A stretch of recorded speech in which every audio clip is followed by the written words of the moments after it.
The Ink and Paint Club podcast is intended for mature audiences only, so don't tell your parents! Listener discretion is advised. Not if you think about it like I do. No one thinks about things like you do, Kyle. Is every ska band the same except for the Aquabats? Literally. If you put Less Than Jake, Goldfinger, and I don't know, Bowling for Soup together. Yeah. And you were like, It'd be a banging concert. If you said name this band, I would be like, whoa, it's just an amalgamation of them. That's because Kyle's not a ska connoisseur.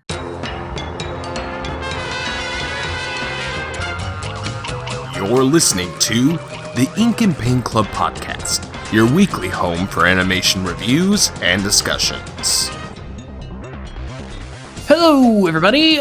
Welcome to another episode of the Ink and Paint Club podcast. My name is JD, and I'm joined by my two good friends, one of which being Kyle.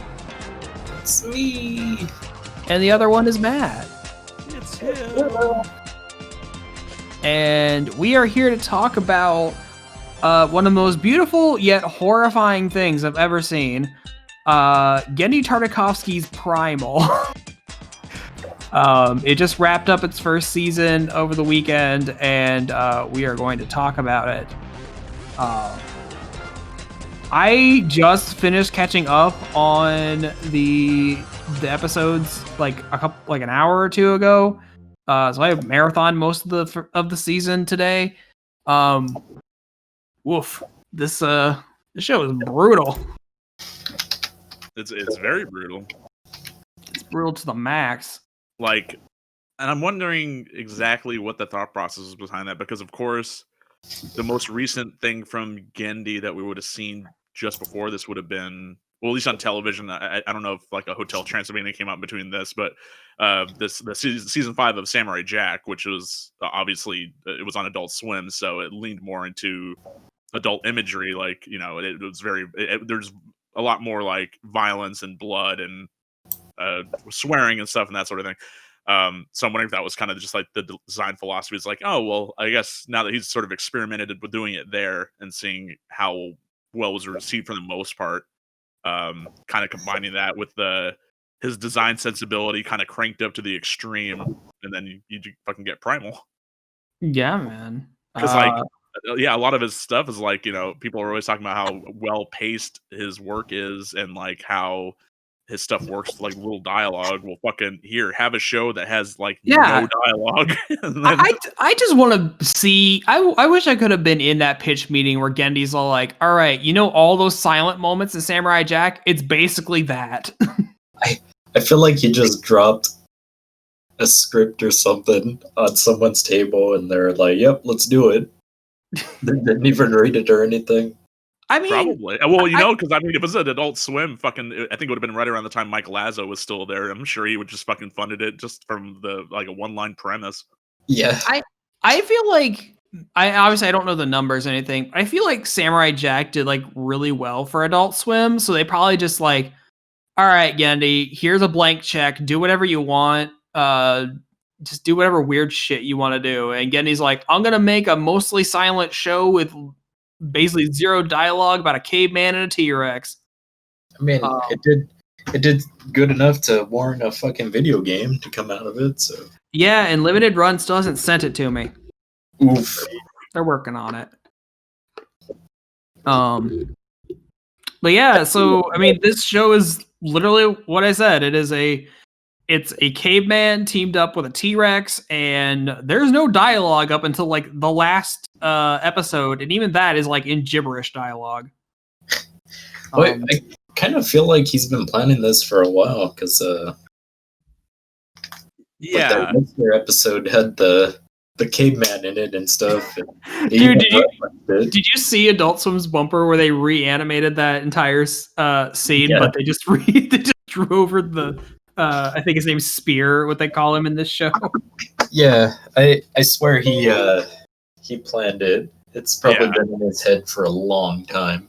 Maybe. Absolutely had to be. I love that fucking bump. It's so good. I was reading on the Wikipedia. They do talk about. It says Primal was an early piece of work that he scrapped because it did not click with him at the time. It doesn't say how early, but I imagine it was probably right around that time. So here's the thing. I was told by a few industry people that dinosaur shows are a dime a dozen, and people are always pitching dinosaur or caveman stories. Because So everyone likes dinosaurs, man. that could be a reason why, because I don't know, you notice there's a lot of trends, like, okay, magic is kind of like the big thing right now, Mm-hmm. with Yeah. magic and stuff, so I'm pretty sure that dinosaur shows were probably a dime a dozen back then, and Yeah. it might have not have gone well. Well, I gotta say, I ain't never seen a dinosaur show like this. Now, I do want to ask, when you guys were growing up, were you like really into dinosaurs or? Well, yeah, Jurassic Park came out, and that was my fucking jam. What about you, JD? I mean, I like dinosaurs fine.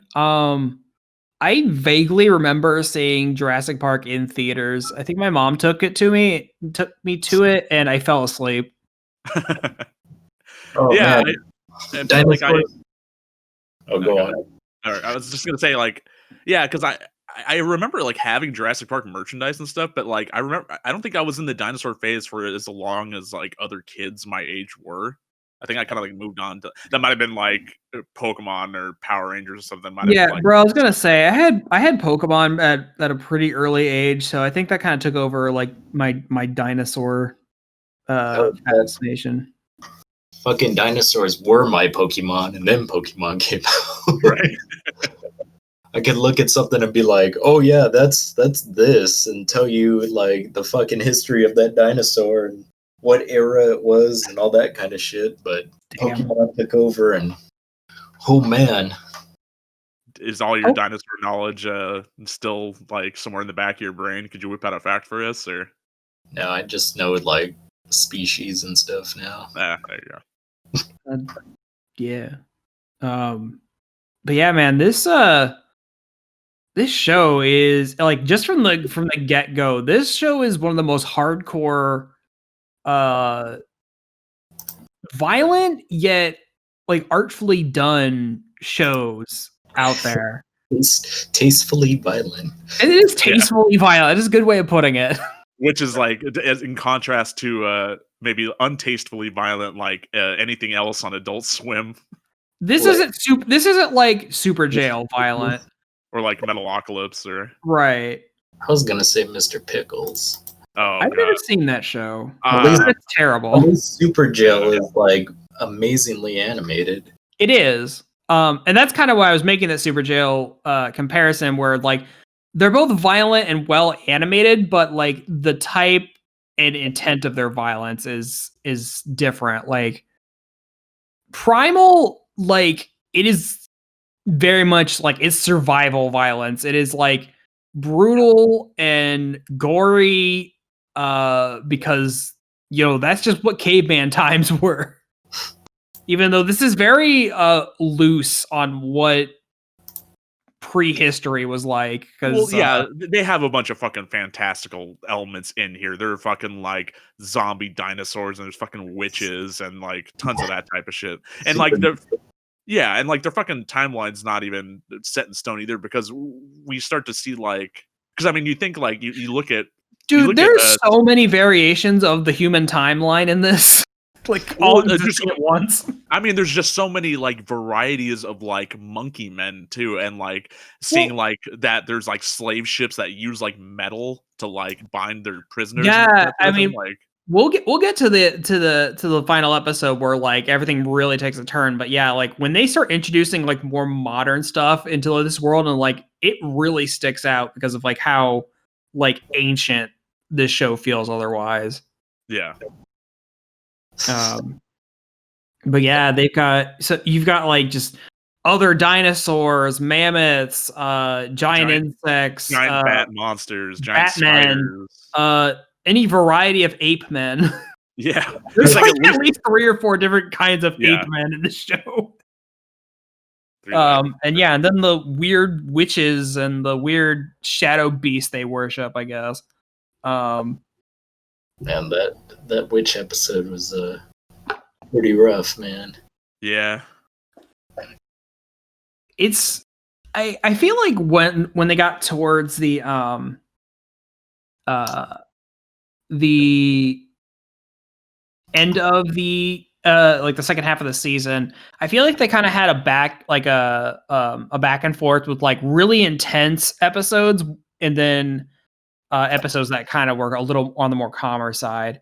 Because you had the one where Rage of the Ape Men was like hyper violent to a new extreme, and then the next episode is literally just the aftermath of it, where Fang is literally Spear is the caveman, Fang is the T-Rex mom, literally trying to keep her alive and dragging her all around to try to nurse her back to health.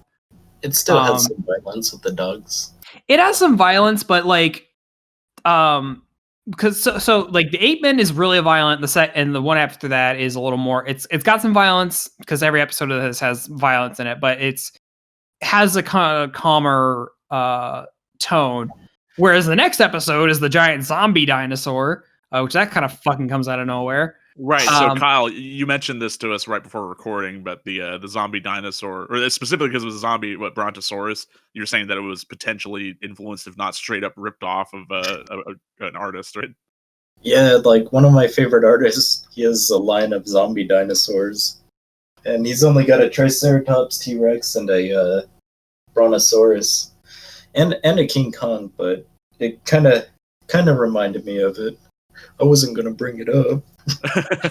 Well, no, I mean, I feel like that's definitely an interesting, like, I imagine they probably did take inspiration from that sort of thing. Although, because I only saw like the one that you posted, but I did really think it was interesting how they kind of portrayed the zombie virus for the dinosaurs and stuff, or even like because Spear has like a nightmare where him and Fang get infected and like just the zombie, because they show like the fucking flesh like melting and like bubbling and stuff, and it's like which is, I feel like it's a real stretch for him, because how would he know that would happen to him?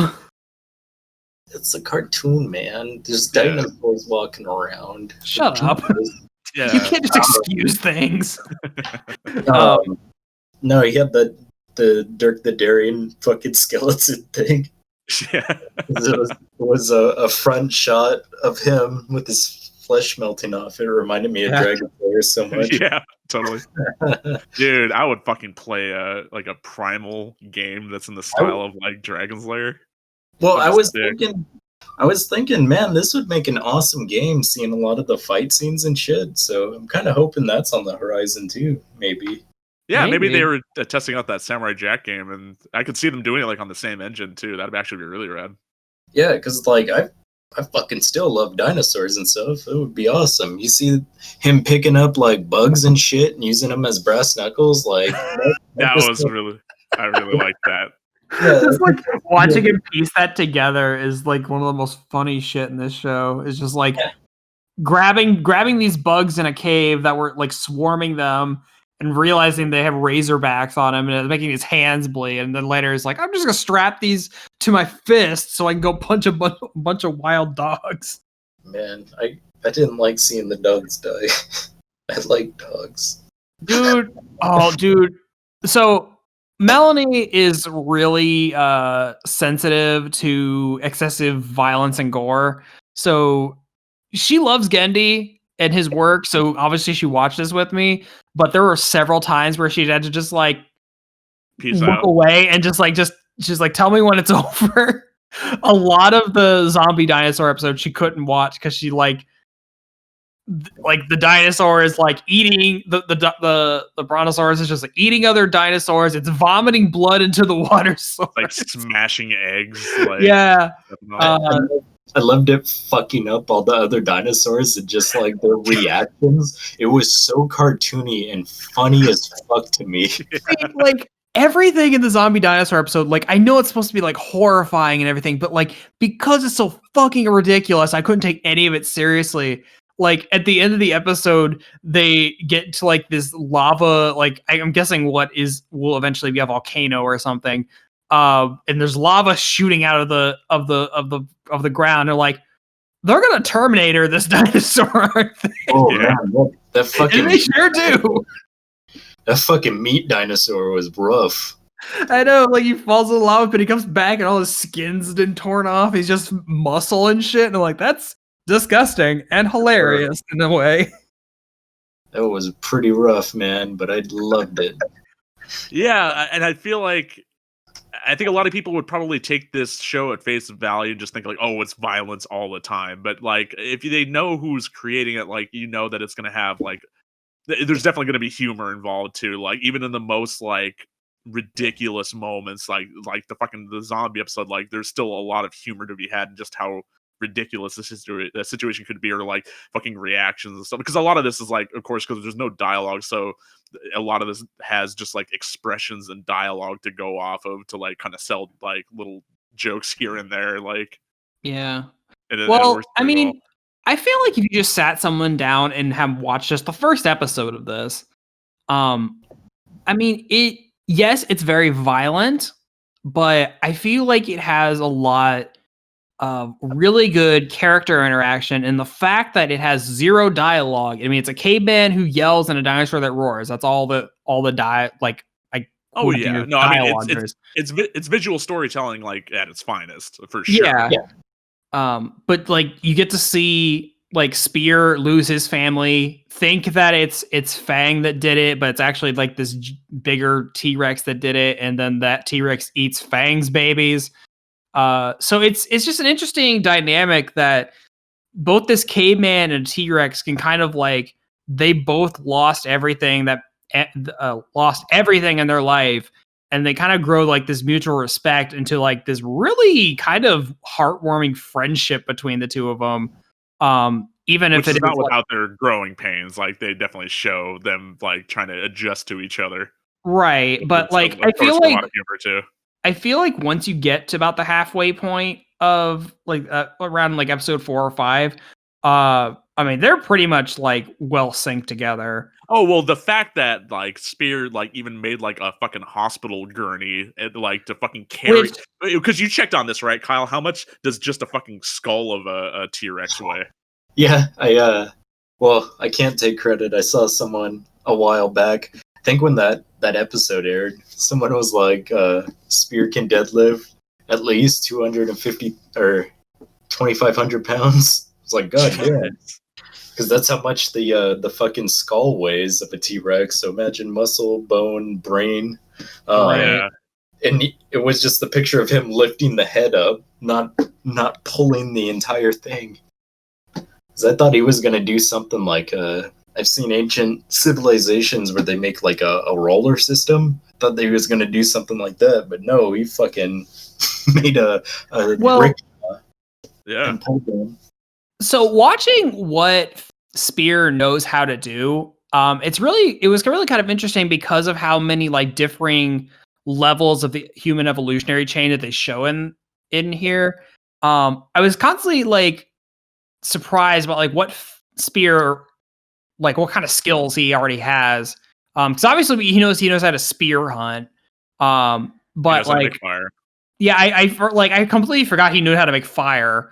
And then like, okay, so this caveman literally knows how to make a giant medical stretcher out of logs and vines, and like drags it. And then later on, he's like, gets the idea like, oh, I'm actually gonna make this into a back brace, and like I'm gonna drag it over my shoulder. I'm gonna drag the stretcher with my shoulders, because it's more effective that way. Well, because I mean, there's precedent too. Because earlier in the season, the mammoth episode, he makes it out of the fucking mammoth tusk, and like he carries all the meat and shit too. Yeah. So right, so it's like, yes, he's a caveman, doesn't have human speech yet, but he's also in that phase of evolution where like obviously knows how fire works, and then obviously someone who's a little higher up on the chain comes in later on, but he's also meeting people who are more closer to the ape side of things, where they haven't fully evolved, and then you just have actual like gorilla men. So with their fucking like goop steroids. Bro, okay, I'm just gonna say straight up, the Rage of the Ape Men is my favorite episode because it is fucking insane.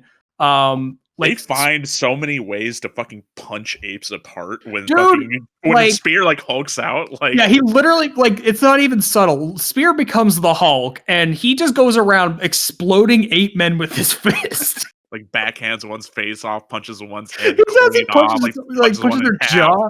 But no, like he's running through like the crowd of them, and literally they're just exploding into blood, like into nothing. And it's like, damn. But I like that it feels earned that he does that, because like I guess the gorilla men, who are like the higher ups in the monkey society, ape society, but like I guess they're having a tournament to see who gets to eat the dinosaur. Yeah. Who gets to eat Fang. So here's a question. What was the least favorite episode you guys had? I feel like maybe I think it was the second to last episode, the one where it was like the monster that we didn't see until very briefly at the end, like the invisible one that kept on just like, I like the idea behind it, but I feel like there was just a lot of downtime in that one. And I get it. I get it was supposed to be suspenseful, like it could show up at any moment and stuff, but I feel like propped up against the rest of the season, it definitely is the weakest. Not to say that's not like good. I still enjoyed it, but it is weaker than the other episodes for me. That one was my least favorite one as well. Same, yeah. Because I feel like the payoff was not good. Yeah. Yeah, 'cause you only get to see it for like a half second when Yeah, it no, dies, and then it just turns into fire and it disintegrates. Well, you see it for like less than 3 seconds, and it's just a raptor with long claws. Yeah. But the name is called the Night Feeder, and this thing's like killing triceratops and all this shit, exploding trees, but you don't see it like feasting on anything. It's just like It's just killing everything. And then you see it and it's just like a dinosaur. I was hoping for something a little more supernatural, but just the payoff wasn't good to me. Yeah, definitely. The payoff should have been better, just because if the show were just like, if they're trying to kind of stick to more of like the more realistic skewing side of things. But I mean, the 3 episodes before this were the fucking ones with the zombie dinosaurs and the witches and everything else. I was like, no, this show is like full fantasy. It's like straight up like Conan the Barbarian. Like, which is weird, because I was literally just reading Wikipedia, and Getty was saying that like Conan was like very much an inspiration for this show. Well, how could it not be? If you're doing any sort of like media that has to do with like just like very brutal, very like primitive, like, and I mean, and I know Conan's not like that far down or whatever, but anything very masculine usually, yeah, there you go.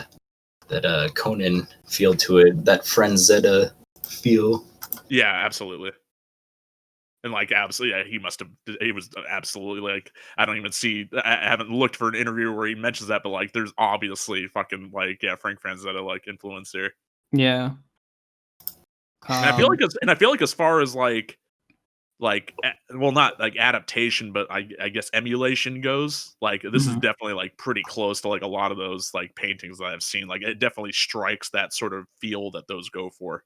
Even though it's not necessarily the same exact content, but the sort of, yeah, the feel of it. It's just it feels the same. I mean, it definitely feels like a very hyper masculine fantasy if you're just doing the pitch line for this show, which is like a caveman riding a T-Rex fighting monkey men. That's just like, he's like, yeah, I'm down for that. But the other really good thing about the show is like, and obviously because it's typical of Gendy works, is the downtime. But I feel like when they do like a lot of the flashbacks to like Spear's family and like, you know, how he's like, there's the bit where he just has like a moment of solitude in a cave and he's like doing the shadow puppets, and then like it turns into him like, I don't think he's hallucinating his kids, but I think he might be having a flashback to when he used to do that with them, like kind of entertaining his children and stuff. Or like when you see the thing with him and his son, like teaching him how to hunt and everything like that, like it's very like very poignant like imagery. And well, like, let's talk about the episode with the witches where oh yeah, there's the one of the witches who goes into the memories of both Fang and Spear and like watches how they lost their family. And and like really gaining empathy for them through that, because she also lost her child. So okay, for that episode, yeah. So it's like there's a coven of like these witches, and then they have like this head witch that comes down, and I guess the whole thing is like steals the life force of people to like give birth to new babies to give to these witches. And honestly, I was like, up until like somewhere towards the end, I was honestly kind of running a like, is this weird like head shadow witch thing is like, are we introducing like alien stuff to these people and it just seems like magic to the weird people because they're, you know, primitive? But then towards the end it got more into the mystical side of things, where she like turns into a fucking black wolf. Yeah. I'm like, all right, this is the magic section. I was gonna say that the design for when she like transforms, it gave me like three very specific vibes. Like obviously Aku from Samurai Jack. There was did you guys ever watch Batman Beyond? There's that villain Ink. Yeah. Yeah, it reminded me a lot of that. And then I think the Beast, I believe, from Over the Garden Wall. And then I think maybe that just had to do with kind of like, you know, the antlers and everything too. But no, I definitely got that vibe too. Because I think all the witches had, or almost all of them had like antlers or like horns or something, right? So, yeah. I feel like the ones with the horns were the ones with kids, because the main one didn't have horns. Yeah. It showed she did have it back then. Yeah. But Sorry, go ahead. Well, I kind of feel that so it was like female witches stealing men's life force and making like a full female society. That's what it seemed like to me. Because yeah, you noticed all the children were girls too. Mm-hmm. Yeah, and I wasn't sure if that was just happenstance, because I mean we only see one dude that got sacrificed, and then of course there was Spear who was going to be sacrificed. So it's possible that there could have been women that were sacrificed too. But I think that actually is a really good theory. I could definitely get behind that. That sounds very plausible. Dude, the witch that like lost her daughter, and I didn't even realize that like she doesn't have horns in the modern time and everyone else does, but like how she lost her daughter and then like seeing how like the rest of the witches kind of scorn her because she lost her daughter. Yeah. Which honestly is kind of her own fault, because she left her child unsupervised and her child fell off a cliff. Which they show you the dead child body. Yeah, I was kind of hoping for a better payoff than falling off a cliff. I see people getting eaten and shit, but hey, sometimes the kids just fall off of cliffs. That's just how it was back then, I guess. Yeah, but it's just like it was kind of heartbreaking, because you see her gaining empathy for Fang and Spear because she went into their past, but then when you realize she goes into her own past to rewatch her own daughter dying, it's kind of a heartbreaking episode, honestly. Yeah, it was pretty rough. It's definitely one of the best episodes of the. Yeah, okay, so let's get into this. So JD, you said that your favorite episode was the Ape Men. I love the Ape Men fight episode.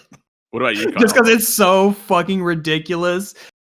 Just like, yeah, they already like they Hulk out a gorilla man, and then like with one drop of their weird black steroid goo, and then things like, or I keep mixing them up. Like Spear just like literally drinks their entire bowl of steroid goo and like literally turns into the Hulk and starts explode punching Monkey Man. So what about you, Kyle? What would you say is your favorite episode so far? So I like that one too, but I did like the zombie dinosaur one, because that one was pretty intense. A lot of awesome imagery with I don't know, just the whole thing was great. I laughed at all the reactions of the dinosaurs, like, oh fuck, and then they're running, and then this thing's like catching up with them, and it slammed it into a tree and fucking died from being stabbed. Yeah. I don't know, where they showed this heartwarming thing of brontosaurus taking care of baby eggs and shit, and this thing comes and stomps on. I'm like, I don't know, I just really liked that episode. It was fun. That's a good one. Part of me wants to say that the fucking Ape Men one, because that's just it's really fucking good. But I think in the interest of not picking the same, I really did enjoy the there's an episode where they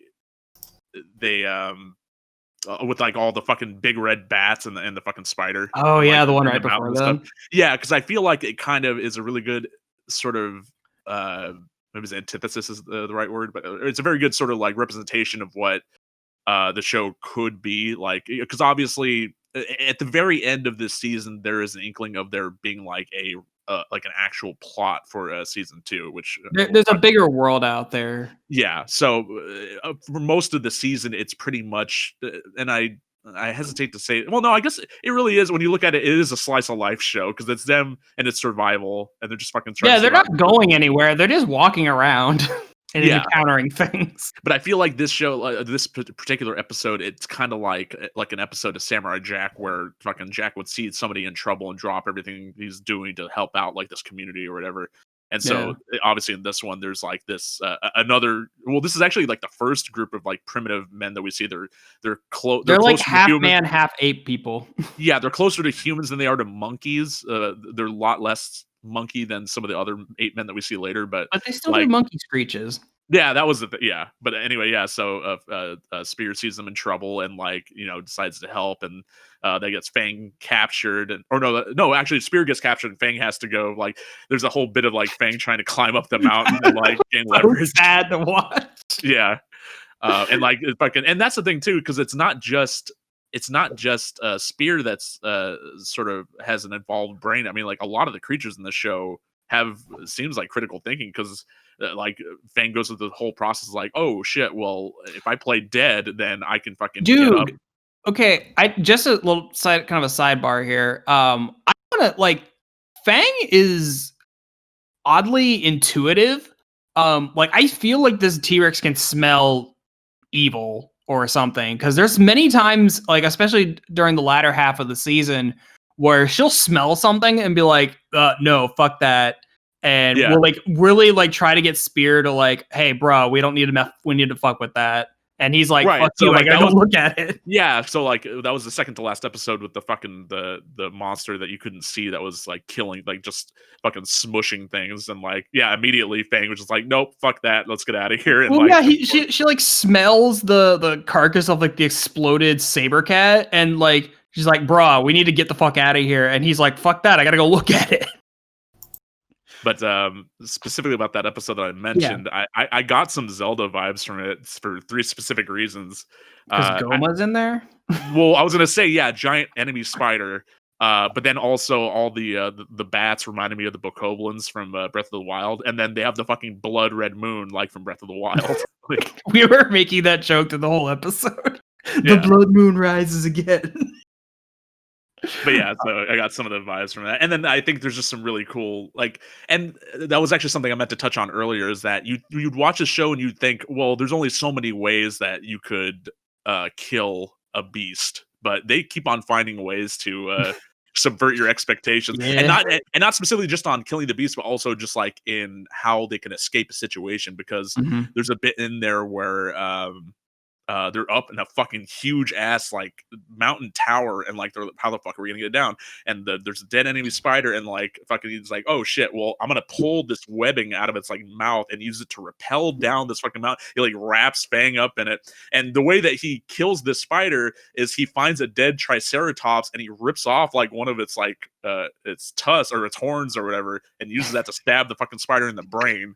And like, it's just a combination of like, it's amazing how creative the show can be with its brutality. It's like, it's incredible. And something I wanted to give that episode specifically credit for is I like how it bookends itself, because the episode starts out with Fang and Spear running from a herd of raptors. Towards the end of the episode, after they kill the spider and the bat guy and the Batmen are pissed off about it, they run back to the field with the raptors and lead the Batman, and the raptors will eat them. Yeah, no, and it's again, it's just one of those things. Like it's very interesting to see them portray these characters as having like higher thinking, because you wouldn't think that would be the case. But honestly, I think it's definitely a good decision, because with the way that the show is headed, because the show is confirmed to have a season 2, which is awesome. Because you'd think like without them kind of having a plot a setup for them to do for season 2. Even if it was just them doing more of this, like, them surviving this world, like I would have been down for it. But I do like that there seems to be like a larger thing that they're I feel like you can only do like wandering the waste or wandering prehistory, fighting monsters, wander more. I feel like you can only do that so many times.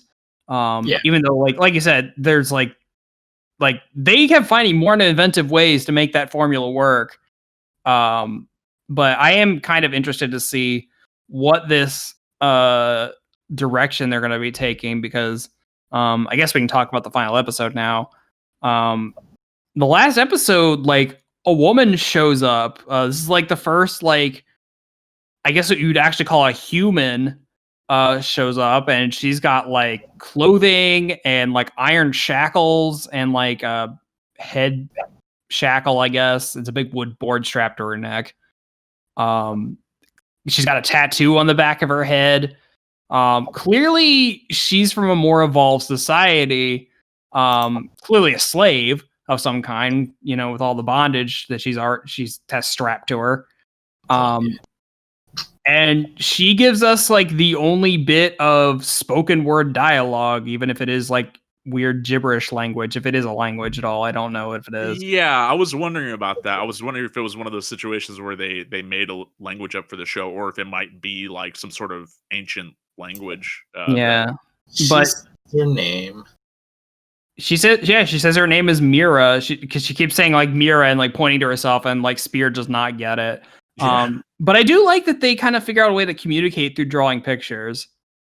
Yeah, no, that was definitely interesting, because art is the universal language, man. Yeah, and like there's the bit where Spears like he draws in the dirt the tattoo on the back of her head, as to sort of ask like, what is this? And like she does like this whole scene of like her drawing like people and like leader and shackles and like and he's like a big horned man that has enslaved us.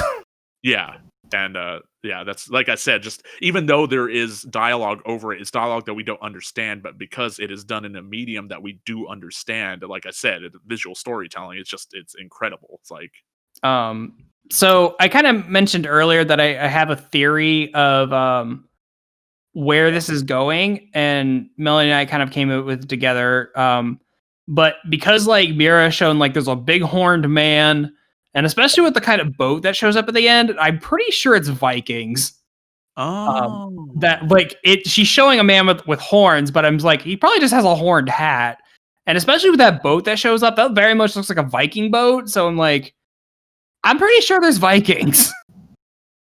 Shit. Yeah, no, I could definitely. Yeah, that seems very likely now that you put it that way.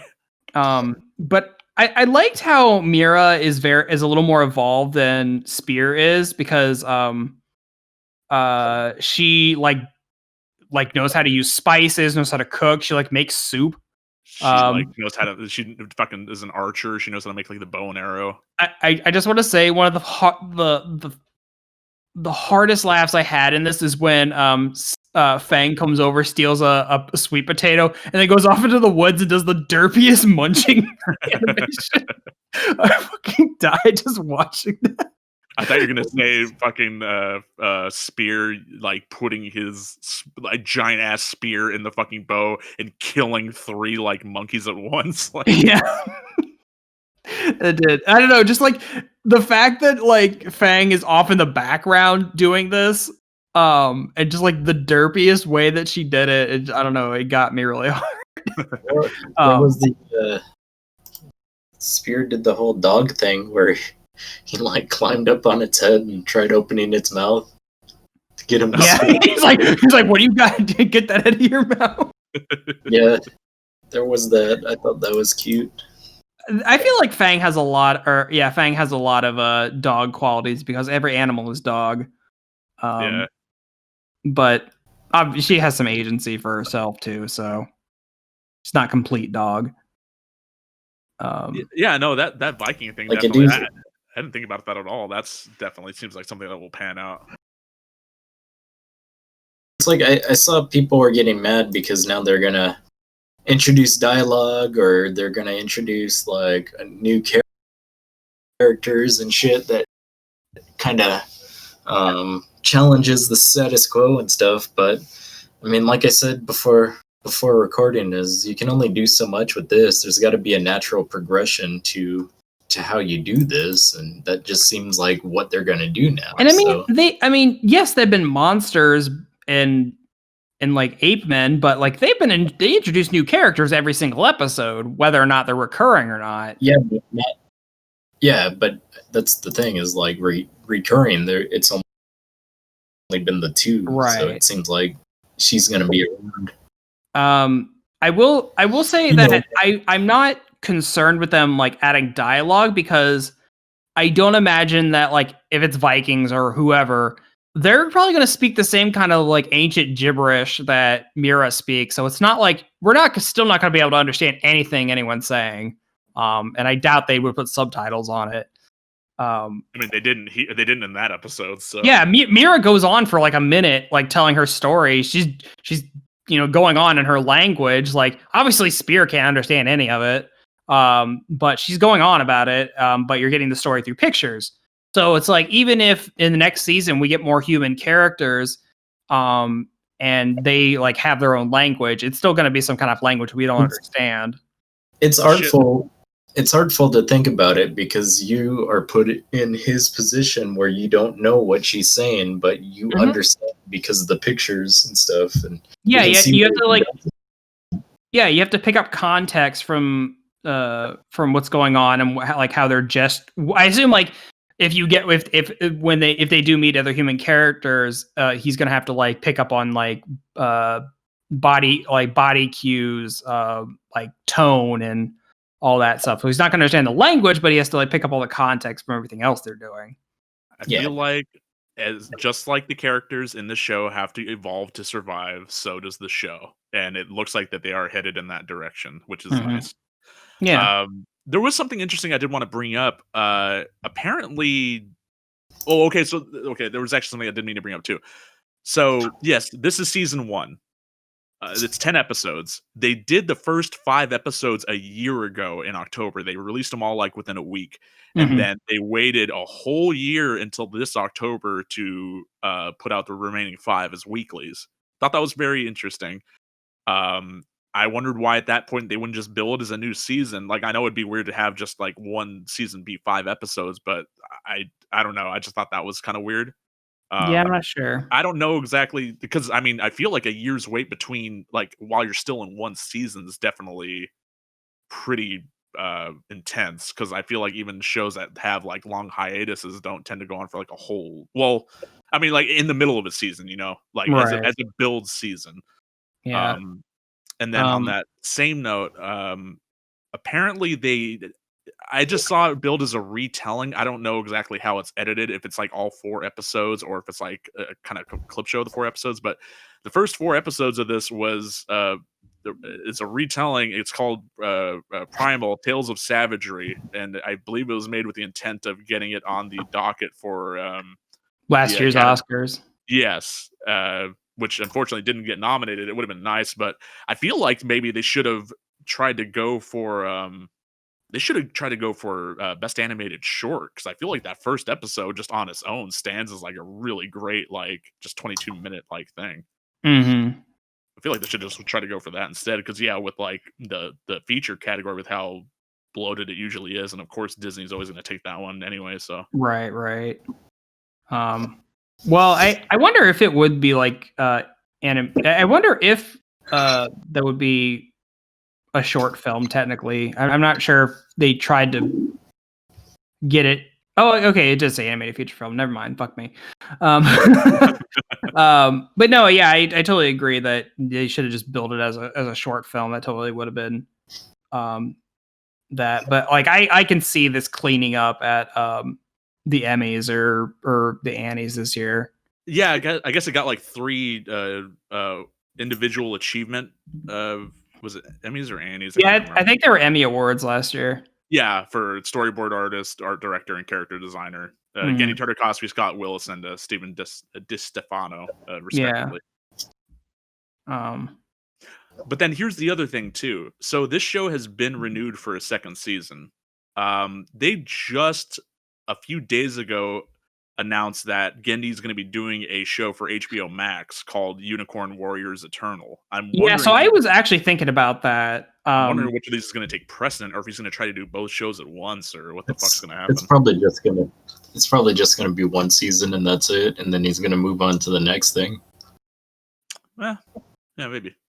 I could see Gendy having trying to spread both of his time between the shows, but I feel like he's got all the fucking features that they just talked about fairly recently too. I remember on our Symbionic Titan episode we were talking about this. He just got it was a partnership with somebody. I know that they're going to be finally trying to make his Popeye movie, and then I think there was something else aside from that too. He's got a lot of shit coming up, but I'm wondering man, he's going to be stretching himself pretty thin, or everything's coming up Gendy. Yeah, really. Finally. I wonder if there's going to be anything because Dexter's Lab is going to be celebrating a anniversary next year as well. So. Oh yeah. Someone showed that chickenpox thing from the beginning of Powerpuff Girls movie, and I guess he did everything on it, and it really shows because the style is so different from the actual show. Holy fuck! We should have gotten Ego Trip should have been a feature film. It's the Ego Trip. Dexter's Lab Ego Trip should have been a feature film, not just a TV movie. I feel like. Oh man! Do you guys remember the fucking chickenpox thing? Yeah, no, that was the short they had in front of the Powerpuff Girls movie. I remember it. Yeah, I didn't care for that one too much, but I guess he did everything on it, so I might have to give it a watch. I haven't seen it since. I think I was reading in some territories it wasn't the Dexter's Lab short. I think it was some Looney Tunes short or something like that. I remember mentioning it.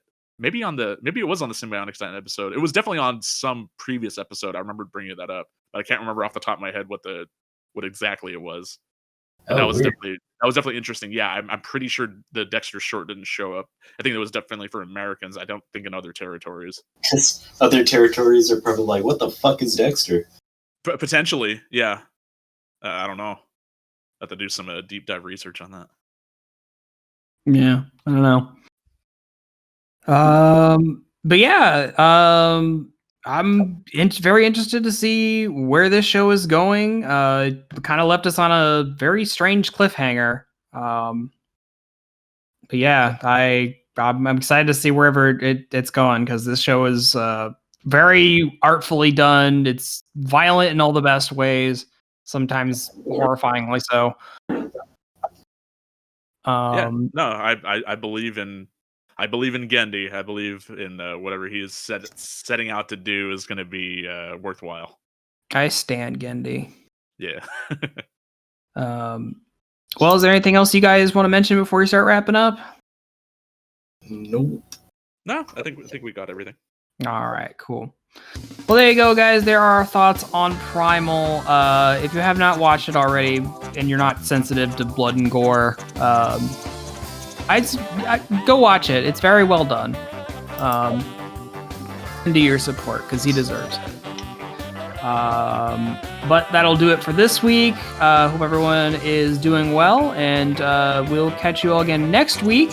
In the meantime, be sure to follow us on Facebook, on Twitter, our YouTube, join us on Discord. All the links for that are in the show notes. And be sure to, listen to us on all the streaming platforms and all that good stuff. I don't know, man. I'm tired. Good night, everybody. See you later. Thanks for listening to the Ink and Paint Club podcast. Be sure to follow us on Facebook and Twitter to keep up with the show. Join our Discord and chat with us. Links are in the description. We'll see you next time.